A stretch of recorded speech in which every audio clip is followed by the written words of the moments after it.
평안하십니까 성도 여러분. 오늘은 히브리서 6장 9절부터 20절을 영혼의 닭과 같으신 예수님이라는 제목으로 묵상하겠습니다. 본문은 구약 성경의 아브라함의 본보기를 따라 하나님의 구원의 약속을 굳건한 믿음과 인내로 끝까지 붙잡을 것을 권면합니다. 그런데 그 구원의 약속에 대한 소망은 궁극적으로 예수님을 통해 성취되는데요. 따라서 본문은 예수님을 영혼의 닻에 비유합니다. 배가 바다를 거쳐 목적지에 도착하면 닻을 내리고 정박하게 되는데요. 예수님이 닭과 같이 우리에게 안식과 평안을 주는 구원의 목적지에 도착하여서 정착할 수 있게 해주신다는 말입니다. 또한 목적지를 향해 가는 도중 곧 바다에서도 때로 풍랑이 일어날 때 표류하지 않기 위해서는 닻을 내리는 일이 필요한데요. 이같이 신앙생활의 모든 여정 가운데 예수님은 우리로 하여금 세상의 풍파에 흘러 떠내려가지 않도록 도우시는 분인 것입니다. 초대교인들은 예수님을 상징하는 문양으로서 비둘기와 물고기 외에 닻을 반지 등에 새겨 넣었다고 전해집니다. 비둘기는 예수님이 평화의 상징이시기 때문에 그렇고, 물고기는 헬라어로 익투스인데, 익투스라는 것인 단어인데 이것은 예수 그리스도 하나님의 아들 구원자, 그 헬라어로 그 예수 그리스도께서 하나님의 아들이시고 구원자이시다. 이 단어의 맨 알파벳을 다 이렇게 모으면 익투스가 되거든요. 그래서 물고기가 그 예수님을 이렇게 상징한다고 여겼던 것입니다. 닻은 예수님이 우리의 모든 신앙 여정 가운데 함께 하시며 우리를 구원하시고 결국 천국이라는 안전한 포구에 이끄시는 분이기 때문에 닻을 예수님을 상징하는 그 문양으로 사용했을 것입니다.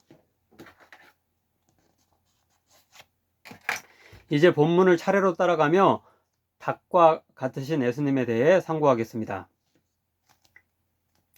첫 단락인 9절부터 12절은 앞부분에 타락하고 배교함으로 신앙과 구원에서 중도 탈락하는 자들에 대한 경고와 상반되게 이 히브리서의 수신자들을 사랑하는 자들이라고 지칭하면서 애정을 표하고 있고요. 그리고 나서 그들은 확실히 구원받을 자라고 먼저 칭찬하고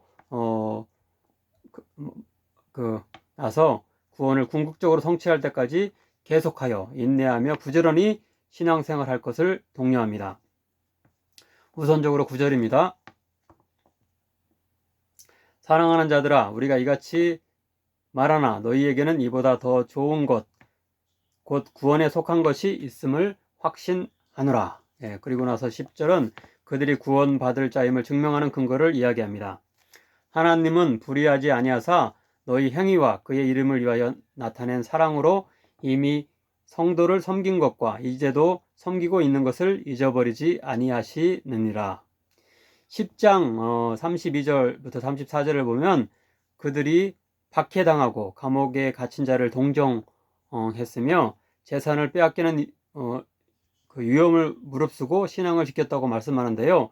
이런 그들의 바른 행위와 사랑의 섬김이 바로 그들이 참된 그리스도인임을 나타내고, 따라서 그들의 구원이 확실하다고 말씀하고 있는 것입니다. 하지만 11절부터 12절은 그들 중 한 사람도 그런 신앙의 분투와 헌신을 여기서 중단하지 말고 굳센 믿음과 오래 참음 가운데 계속하여서 하나님이 약속하신 구원과 축복을 받아 누리라고 권면합니다.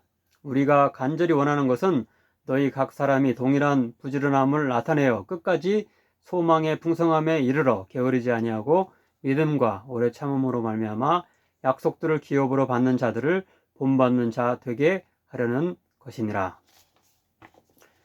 두 번째 단락인 13절부터 18절은 굳센 믿음과 오래 참음 가운데 하나님의 약속을 성취하게 된 본보기로서 아브라함을 예로 들면서 그를 본받을 것을 당부합니다.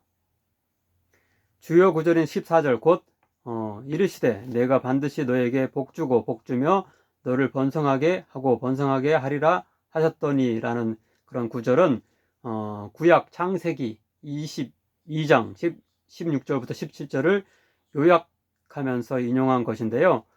그 본래 구절인 창세기 22장 16, 17절은 다음과 같습니다.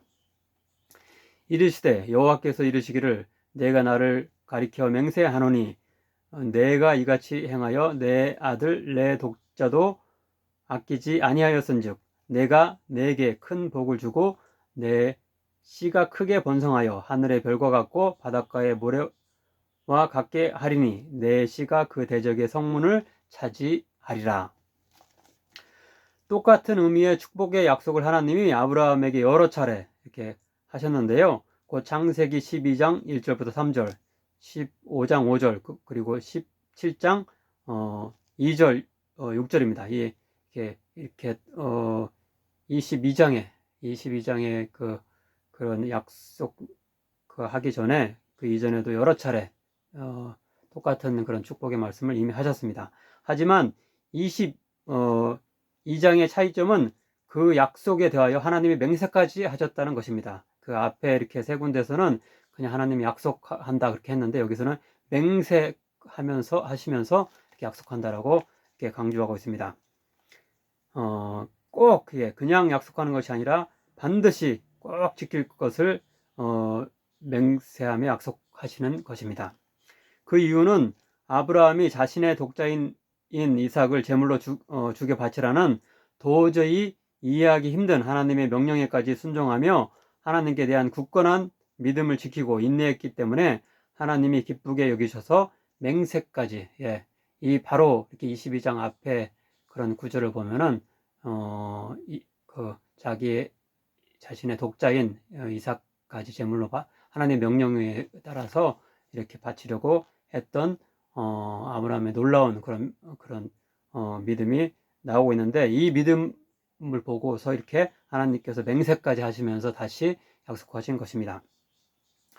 마찬가지로 히브리서의 수신자들 역시 하나님의 약속을 굳게 붙잡으며 이해하기 힘든 상황 속에서도 인내심 있게 믿음을 지킬 것을 권고하고 있는 것입니다. 아브라함이 그랬으니까 너희들도 그렇게 해라 라고 당부하는 것입니다. 본문 18절은 당시 하나님이 믿음을 인내로 끝까지 지킨 그 아브라함에게 약속과 맹세 두 가지 모두를 하시며 축복하신 일이 명명백백간 사시는 것과 마찬가지로 히브리서의 수신자들 역시 박해 가운데서 인내로 믿음을 지키며 하나님의 약속하신 구원의 소망을 끝까지 붙들 때 반드시 약속을 받아 누릴 것이라고 교훈하고 있는 것입니다. 이는 하나님이 거짓말을 하실 수 없는 이 두 가지 변하지 못할 사실로 말미암아 앞에 있는 소망을 얻으려고 피난처를 찾은 우리에게 큰 안위를 받게 하려 하심이라.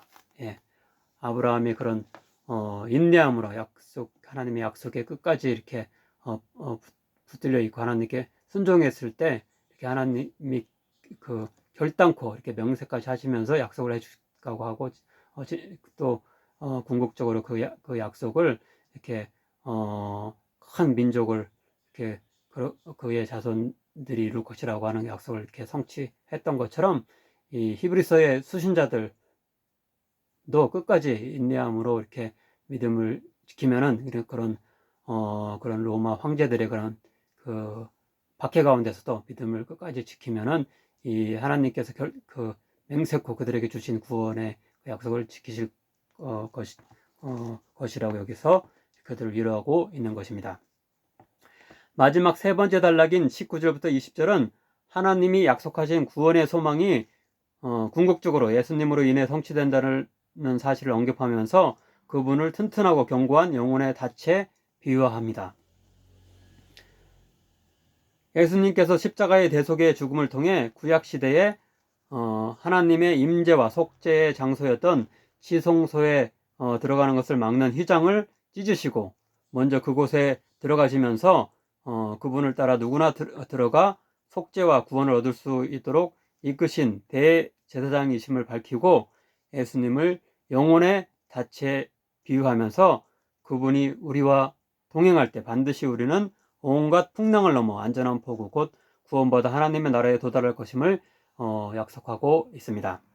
우리가 이 소망을 가지고 있는 것은 영혼의 닷 같아서 튼튼하고 견고하여 휘장 안에 들어가나니 그리로 앞서가신 예수께서 멜기세덱의 반차를 따라 영원히 대제사장이 되어 우리를 위하여 들어가셨느니라. 아무쪼록 우리 인생이라는 항해에서 예수님이라는 영혼의 닻을 믿고 소유하여서 모든 풍랑을 이겨내고 우리가 소망하는 구원의 안전한 그런 항구에 도달할 수 있는 우리 모두 되길 간절히 바랍니다. 기도하겠습니다. 사랑의 하나님, 우리의 영혼을 천국의 안전한 항구로 이끄는 닭과 같으신 예수님을 보내주시니 감사드립니다. 갑자기 불어닥치는 풍랑과 높은 파고에 어찌할지 모를 때 예수님께 도움을 구하면 반드시 떠내려가지 않도록 도와주실 것을 믿습니다. 천국 항구에 무사히 도착할 때까지 예수님이라는 닻을 꼭 붙들고 예수님의 그 닻에 매여 있게 하소서. 아브라함이 인내로 끝까지 믿음을 지키고 약속하신 축복을 받았던 것처럼 우리도 때로 고난이 있을지라도 예수님을 닻으로 삼아 신앙생활에 있어 중심과 방향을 잃지 않고 인내로 구원을 성취하게 하소서. 예수님의 이름으로 기도하옵나이다. 아멘.